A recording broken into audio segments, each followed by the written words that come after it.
Ainsi, à la fin du film, le massacre de femmes et d'enfants est justifié et même applaudi. C'est un carnage, certes, mais un carnage légitime. Sergent Mack. Colonel. Contactez toutes les stations. Mission accomplie. Le film est dénué d'humanité. Et si les Arabes ne sont pas humains, que reste-t-il? Si nous ne pouvons éprouver d'empathie à leur égard, si nous les percevons comme des êtres différents, il est justifié de les tuer. N'est-ce pas ce qu'ils méritent?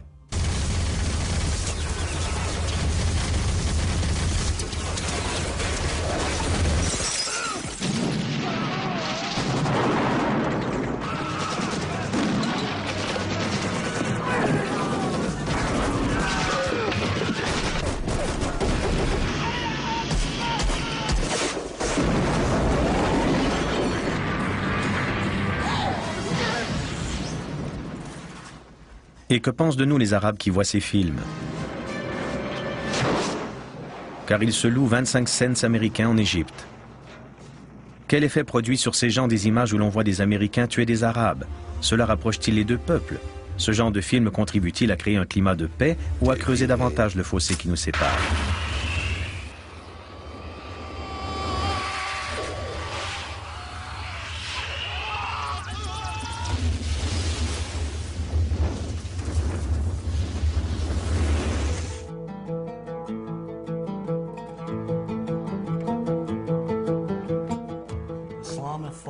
L'islamophobie fait dorénavant partie de notre psyché. Des mots comme arabe ou musulman évoquent une menace. Et si les mots sont menaçants, qu'en est-il des images que nous voyons au grand et au petit écran?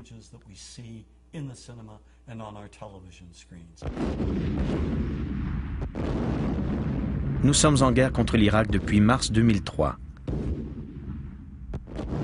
Mais le déclenchement de cette guerre n'a-t-il pas été grandement facilité du fait que nous diabolisons les Arabes depuis plus d'un siècle?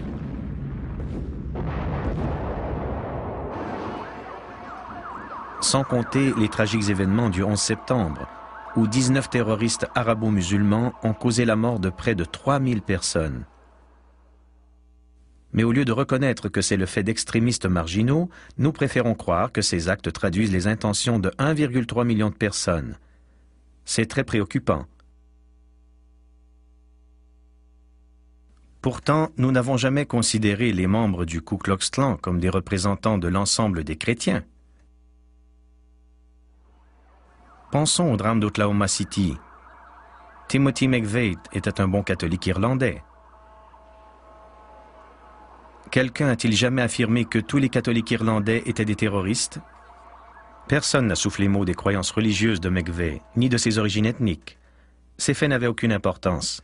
Par contre, s'il avait été d'origine arabe ou arabo-américaine, son appartenance ethnique aurait été mise en relief. Rappelez-vous lorsque la nouvelle de l'attentat a pris d'assaut les ondes. Pratiquement tout le monde a émis des hypothèses sans détenir aucune preuve. A U.S. government source told CBS News that it has Middle East terrorism written all over it. The attack in Oklahoma City appears to have a familiar mark. This was done with the attempt to inflict as many casualties as possible. That is a Middle Eastern trait. The fact that it was such a powerful bomb in Oklahoma City immediately drew investigators to consider deadly parallels that all have roots in the Middle East. ABC News has learned that the FBI has asked the U.S. military to provide up to 10 Arabic speakers to help in the investigation. Le stéréotype est si répandu qu'il est devenu impossible à déceler, car nous avons tous grandi avec ces images. Prenons l'exemple de la télévision. Certaines émissions insinuent que non seulement les terroristes arabes pullulent au Moyen-Orient, mais les arabo-américains sont aussi des terroristes. Showtime diffuse la série Sleeper Cell, qui décrit les sinistres activités d'un réseau de groupes islamiques dans les rues des villes américaines. N'importe quel sans-abri est un membre potentiel. Et même les Arabes à l'apparence occidentale font partie de ce vaste complot contre les États-Unis. We're at war with America, period. And we're going to win that war by convincing enough Americans through the spread of fear, insecurity, and terror to change their ways. And the best way to teach that lesson is by attacking them where they live, work, and play. Cette paranoïa s'intensifie. Un simple tour d'horizon des chaînes religieuses les plus populaires en fournit la preuve. Islam, a religion of 2 billion members that's growing by 50 million people annually. Nearly every major terrorist network in the world is led by Islamic fundamentalists. Islam is, as we have seen, a religion that teaches the violent subjugation of all non-Muslims. It promises paradise to terrorists and makes the vilest deed a thing of beauty in the eyes of Allah. Lorsque les Arabes innocents sont tués, bombardés, mutilés, blessés ou torturés dans des prisons comme celle d'Abu Ghraib, il n'y a alors rien d'étonnant à ce que nous n'éprouvions aucune compassion pour eux. Pire encore, nous minimisons la portée de ces actes. This is no different than what happens at the Skull and Bones initiation, and we're going to ruin people's lives over it, and we're going to hamper our military effort. You ever heard of emotional release? You ever heard of need to blow some steam off? Well, yeah, sort of like hazing, a fraternity prank, sort of like that kind of fun. But the point is, everybody's been saying that this came from the top. Nous nous fichons complètement d'eux.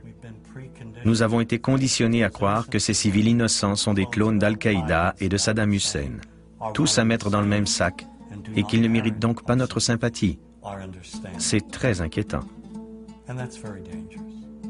According to the FBI, hate crimes in America targeting Muslims or people who just appear to be Middle Eastern surged in the aftermath of 9/11. Depuis le 11 septembre, les Arabo-Américains et les musulmans sont automatiquement suspects dans les aéroports.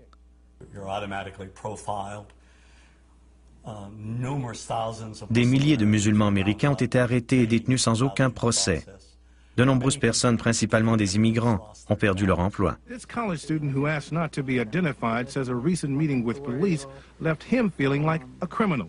I was just very scared, anxious, nervous, and I just wanted to get it over with. He was one of several thousand men of mostly Arab descent who were interviewed. Je crois que cette vague de crimes haineux, de suspicions, d'arrestations témoigne une fois de plus du pouvoir du cinéma. En dépit de la réalité, des faits que nous savons véridiques, nous nous accrochons aux mythes qui restent profondément ancrés dans notre psyché. Il faut beaucoup de temps pour effacer les stéréotypes. Sans compter que bon nombre d'entre nous tiennent à leurs préjugés et n'ont pas le moindre désir de changer. Nous nous sommes habitués à ces images.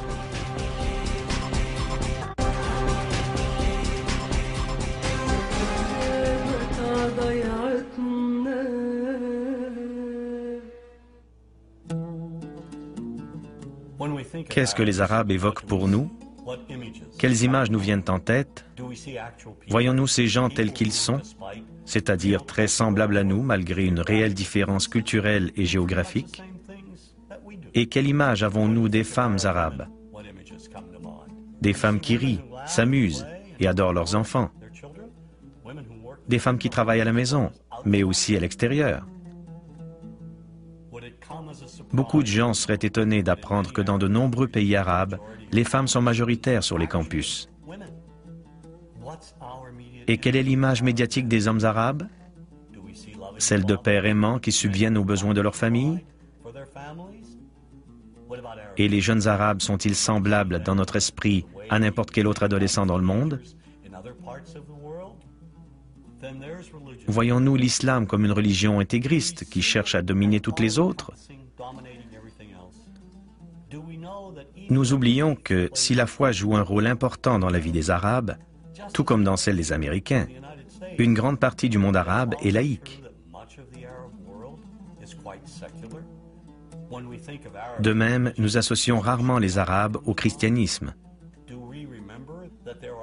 On recense pourtant plus de 20 millions de chrétiens au Moyen-Orient, qui vivent en harmonie avec les musulmans depuis des siècles. Il faut cependant reconnaître que certains cinéastes ont montré une image assez nuancée des Arabes. Le rire et l'humour sont d'excellents moyens de faire voler les stéréotypes en éclats. C'est le rôle de l'humoriste depuis toujours. Nous avons vu des humoristes noirs, des humoristes juifs, et maintenant des humoristes arabes, qui contribuent à désamorcer les tensions. True story. Guy behind the counter picked up my credit card, sees the a la carte, looks at me all weird. He's like, hey, buddy, what kind of name is, that?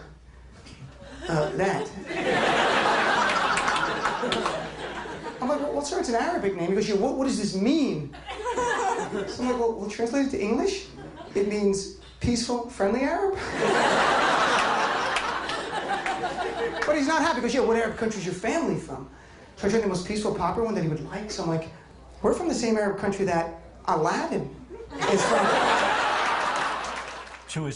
Dans le DVD de Fahrenheit 9/11, Michael Moore a eu le mérite d'ajouter cette scène humoristique.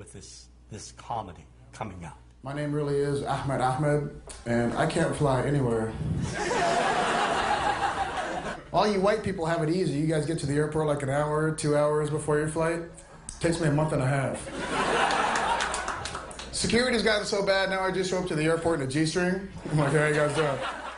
The character I read for was terrorist number 4. Not number 1, not number 2, number 4. And I was already well into my comedy career at this point, so I didn't take it that serious. And I read my lines way over the top. And, you know, I was like, sit down, you will obey, or I'll kill you in the name of Allah, you know, stuff like that. And the director went nuts, and he was like, that was brilliant, Ahmad. Let me see you do it again, but this time with more, you know, Arab, you know how your people are very, you know, he's trying to say that we're angry, and I was just like, okay, angry, is that what you want? Yes, yes. So I did it one more time, and I got a call the next morning that they want to use me in this movie. And I started laughing on the phone because I wasn't even, like, I was making fun of the role. I wasn't trying to be like that. And that's what they want, though. Si nous commençons à donner un visage humain aux Arabes et aux musulmans, à les représenter comme tous les autres, ni meilleurs ni pires, les stéréotypes s'estomperont graduellement. Dans le film Meurtre parfait, un détective arabo-américain vient en aide à l'héroïne.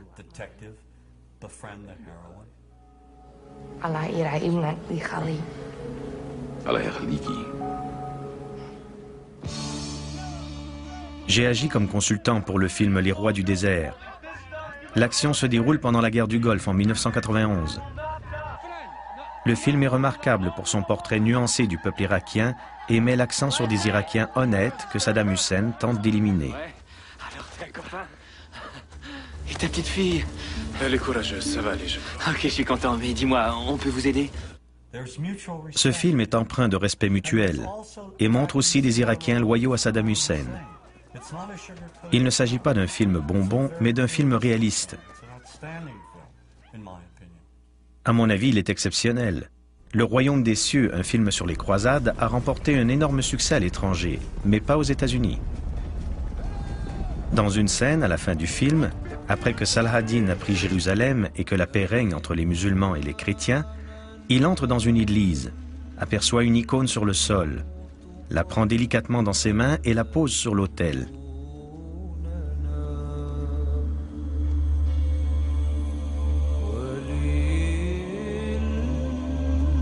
Quand le film a été présenté à Beyrouth, le public s'est levé pour applaudir. Des musulmans et des chrétiens ont applaudi une scène où un musulman fait preuve de tolérance religieuse.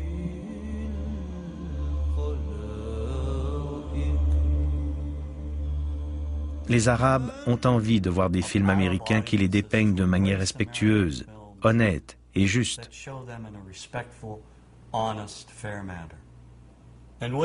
J'ose espérer que la sortie du film Syriana avec George Clooney est un signe d'ouverture de la part d'Hollywood. Bien que le film brosse un portrait peu flatteur mais honnête des Arabes, le prince arabe est l'un des rares personnages respectables du film. Ce prince qui a étudié en Grande-Bretagne veut instaurer un régime démocratique dans son pays, mais il est assassiné avec toute sa famille en raison de ses idéaux. Je veux créer un parlement. Je veux que les femmes aient le droit de vote. Je veux une magistrature indépendante. Je veux que le pétrole soit vendu sur le marché boursier du Moyen-Orient. Je veux une mise en concurrence du gaz naturel et du pétrole. Et nous passerons par l'Iran jusqu'à l'Europe tel que proposé. Nous livrerons en Chine. C'est ce qu'il faut pour accroître notre efficacité et optimiser les rendements. J'utiliserai ensuite les profits pour remettre sur pied mon royaume. Super, je suis sûr que c'est ce qu'il faut faire. Oui, sauf qu'à chaque fois, votre président appelle mon père au téléphone et lui dit qu'il y a trop de chômage au Texas, au Kansas, dans l'État de Washington. Il ne suffit que d'un coup de fil pour qu'on aille piocher dans nos programmes sociaux et qu'on aille acheter des avions à des prix ridicules. Marrakech Express est aussi un film humain et respectueux qui raconte le séjour au Maroc d'une Anglaise, interprétée par Kate Winslet, et de ses 2 filles. Kate Winslet vit avec un Marocain, une très belle relation empreinte d'une grande tendresse. Comme elle n'a plus d'argent pour rentrer en Angleterre avec ses 2 filles, il consent de grands sacrifices pour lui venir en aide. Dans une scène très émouvante à la fin du film, le Marocain rattrape le train dans lequel elles sont montées pour leur dire au revoir et leur souhaiter bonne chance. On peut sentir la chaleur et l'amour qui lient ces 2 êtres.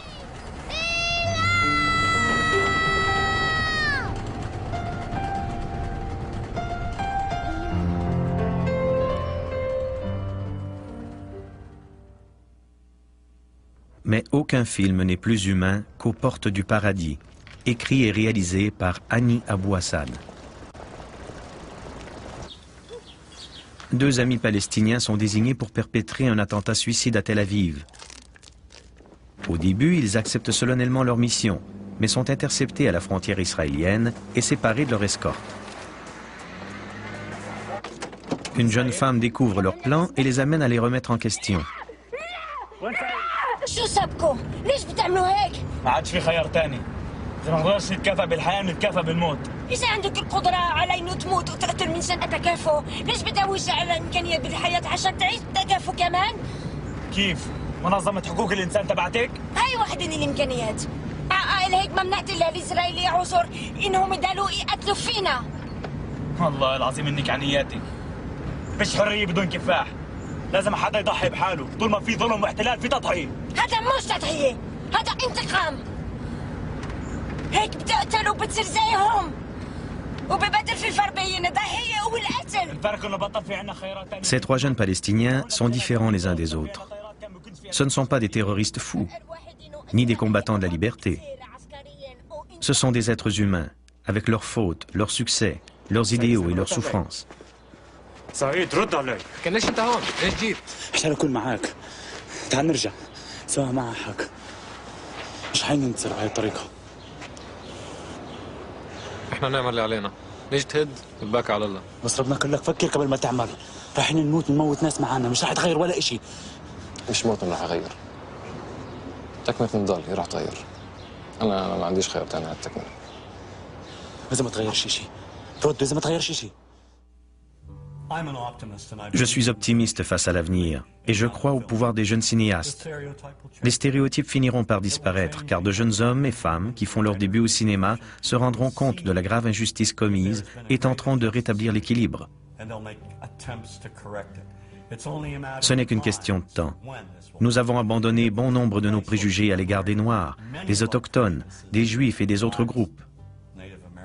Pourquoi pas aussi à l'égard des Arabes et des musulmans? Il importe de ne pas garder le silence.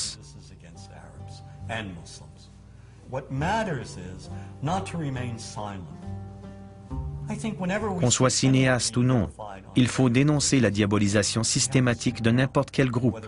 Il faut prendre position et clamer haut et fort que c'est moralement et éthiquement inacceptable.